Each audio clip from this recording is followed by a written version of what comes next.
Çaydan solishmi? Tezrosh. Hayot sinovlarga to'la.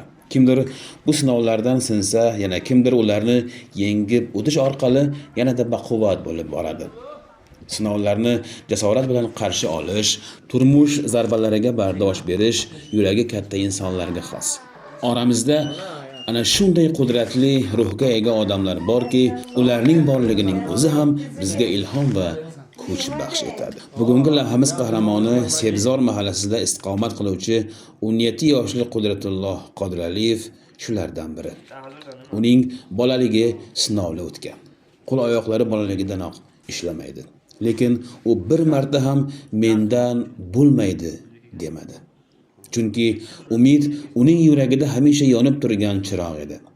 Umid bor joyda esa hayotga mehr, intilish va bardamlik bor. Tuman hokimligi va inson ijtimoiy xizmatlar markazi ko'magi bilan Qudratullohning bolalik orzulari ro'yobga chiqdi. U bugun o'z shaxsiy kompyuteriga ega. Zamonaviy texnologiyaga umri boqib qiziqqan yosh uchun bu katta qadam. Endi esa qo'ni-qo'shnilar, Sebzor ahlining aksariyati qo'l telefonlari ishlamay qolsa yoki dasturlashda yordam kerak bo'lsa, darhol Qudratullohga murojaat qilishadi. Yoshligimdan programmalashga qiziqaman. iPhone'ni bemalol tuzataman. Dasturini qayta o'rnataman. Hozir rus va o'zbek tillarini onlayn tarzda o'rganyapman, dedi u ko'zlarida chaqnoq bilan. E'tiborlisi, Qudratullohning asosiy daromad manbai uning qo'llari emas, balki labi va burni. Harf va raqamlarni shular orqali terib ishlaydi. Bir burilish, bir harakat, mehnat. Har bir terilgan harf sabr. Bu oddiy ish emas. Bu uning mustaqilligi, uning hayoti, uning erkin nafasi.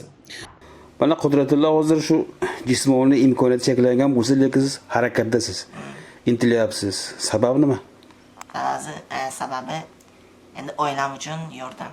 Masalan, telefonga pul qo'yaman, telefonni to'g'rilayman, akkauntlarni to'g'rilayman, gaz, elektr to'lov qilaman. Hamma narsaga to'lov qilaman.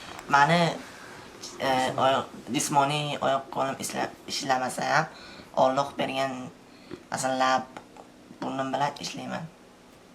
Shuni shu orqali pul topyapsiz-a? Ha. Bir kunda qancha pul topasiz shu ishingiz orqasidan? O'rtacha 100 ming, 200 ming. Imkoniyatingiz borligidan siz xursandmisiz shu ishlarga? Qudratullohning asosiy maqsadi ham oddiy emas. Nogironligi bor insonlarga namuna bo'lish. Men ham qila olsam, siz ham qila olasiz deganday har bir harakatida umid bor. Har bir yozgan so'zida shukr. Qudratulloh hikoyasining asosiy xulosasi: inson ruhiga hech qanday chegara yo'q. Imkoniyatlar cheksiz. Eng katta boylik esa hayotni yaxshilikka bag'ishlash, insonlarga foyda keltirish, har kunni shukr bilan boshlash, har kuni shukr bilan yashash.